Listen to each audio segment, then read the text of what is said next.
So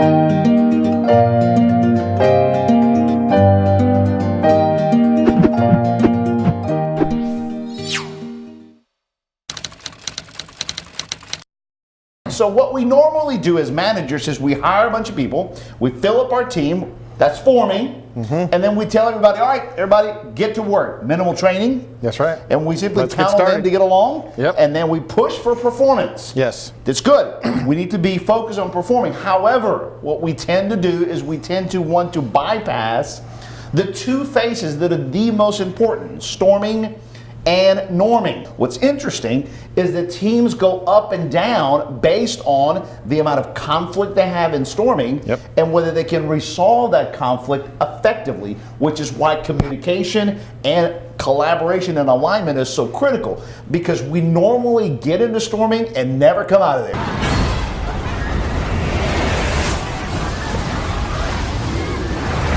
Most companies are stuck in storming. We see it all the time, Maurice. You're in one of these four phases, but there's kind of almost a pre-forming phase, which is another version of storming. Right. It's chaos. There's no one knows for sure what their job is. Everybody's bumping into each other. It gets formed, and then everybody tests whether you really mean it. Why did you lie to me?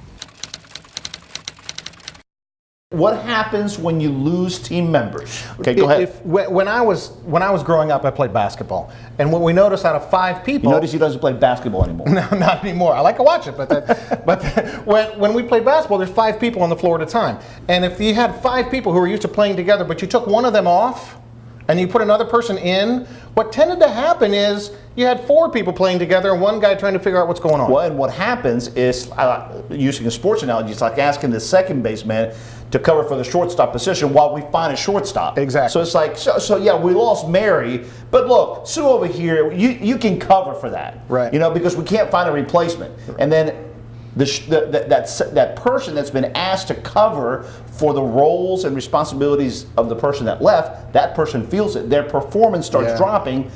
You still can't find a replacement for the person that left, and then you wonder 6 weeks later, why is our team not getting along? Why? Because you were performing, but you lost team members, and you immediately dove back into what? Forming. Right back into forming. And this is so important to realize, that you can have a spectacular team and you think you hired somebody new who is just as talented as the person who was there. Right. It doesn't matter. You got it. You're going back to forming all over again. The trap, would you say, is that the managers, they lose an employee and they go, okay, let's go ahead and let's regroup everybody, because now we got to overperform. Yes. But I can't seem to find a replacement. But then you ask that manager, how much time are they spending hiring? Yeah. Interviewing. Well, I just don't have time. Well, because they're not focusing on the fact that they have a huge crater that's bringing their performance down. So, so managers, whenever you are losing employees, that is a key indicator that your team is now dropping its performance. They will not be able to sustain their performance. You have to rehire. Do you have any special skills? Oh, yes, I do. I do voices. You can't just distribute the roles and expect for everybody to be okay and for that to last long. Because again, what's happening is you're bringing everybody back into storming and forming. Rehire those positions. Fill up your vacancies. Now the good news is, after you really understand this and you've been through it a couple of times, you can move through storming much more quickly. Oh, right? yeah, absolutely. But you have to go through it. In forming, you have to be regularly interviewing and make sure your hiring is up to date. Yeah. Okay? You have to make sure that your organizational chart is filled up. Nobody likes storming, okay? Yeah. Well, some of us do, okay? He actually says that I thrive on storming because I create a lot of conflict with him. Okay? But yes, some folks and some personalities thrive on storming, all right? There's a place for storming, okay? Ready? It's right here. Yeah. It's called storming. It's called storming, yeah. okay? You don't artificially go create storming situations. You just recognize that whenever storming happens and you realize you have to go through the storm because you can't go around it. You have to go through the emergency. You have to go through the chaos and teach your team how to come together in those moments. And that's where a lot of trust and a lot of confidence is built, and that they were able to get through those major hurdles. So you don't want to create artificial storming, but you don't want to run away from storming. You want to help everybody understand how to resolve problems and how to resolve conflict. In storming, we're going to teach you and coach you on how to properly have good communications and good procedures for communications and how to resolve conflict a lot better. That's when we're going to get into good meetings, good dialogues, crucial conversations. We're going to get into personality alignment, what we call the Z model of decision making. In norming, it's all about processes. If you want to get out of storming, you have to establish good processes. And in order to get from good norming to performing, you have to practice your processes continuously and then create good reports to see how we're doing. These are the elements, the tools that will help you get through the phases much faster to performance. You have to be ready for your teams to do this. All right, what that means is this. Because we're all human and we have to learn how to work with one another, you are going to go through the valleys and dips of storming. Get out of storming, go into performance, drop back down, come back up, go back down. You have to consider it to be natural, but what you're trying to create is you're trying to create a trend line moving up. Even though you're going to go up and down, you want to create a trend line of always be moving toward performance, realizing that when you lose a team player, you have just created, or it's created by, despite of you, okay?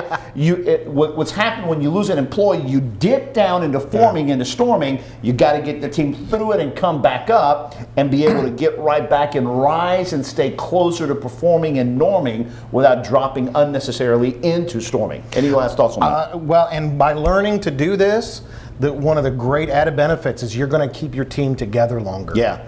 This team, when when it falls apart, I mean, it's a mess. But keeping it, and I hope you're hearing in this how important it is to keep your team together, you're going to learn the skills that it takes to keep them together and performing for a long time. So what you're saying is managers have to get away from the easy access to saying, well, we'll just replace that person. You're fired. Oh my God, oh my God, oh my God, oh my God. Yes. You don't want to do that. You have to move away from that mentality. Yes. You have to stay more to the fact you do everything possible to keep your team together. Yes. All right? So keep that in mind. Be committed to your team, to rescuing the team. Something you said that I want to emphasize is that your team will go through longer periods of togetherness and they'll trust you more because they've seen you through seasons in and out of handling conflict. Okay? It's like the quote that we said earlier, that good management is the art of being able to create excitement and interest, great joy around identifying problems, creating solutions to the point that your people actually are excited to get back to work. It's the same dynamic that at that point, it's the same dynamic that happens when someone goes to a doctor and something hurts and the doctor diagnoses it as such and such. The experience of like, oh, that's what that is the beginning of it's relief. So well, you know, I have a good doctor. He knows, but I like him. I want to go back to him. It's trust. That confidence is built back up. So when you're able to say to your team, gang, this is just storming. It's a diagnostic moment when your team goes, shh, he knows what he's doing. Or you announce to your team, guys, we're in the middle of storming, and that means something to everybody, so everybody can pretty much recognize, okay, we have to do these things. Right. Or you've taught your team how to talk this language. Your team members could come into your office and say, John, you know, I think we're storming right now. And you're sitting there going, what's going on?